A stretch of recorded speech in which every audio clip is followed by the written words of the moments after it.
بسم اللہ الرحمن الرحیم۔ صحیح بخاری حدیث نمبر 200۔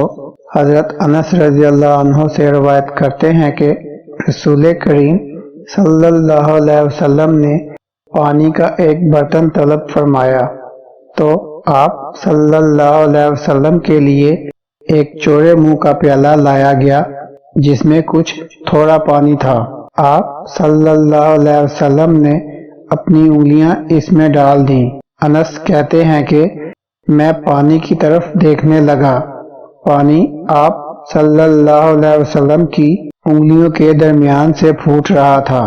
انس رضی اللہ عنہ کہتے ہیں کہ اس ایک پیالہ پانی سے جن لوگوں نے وضو کیا وہ 70 سے 80 تک تھے۔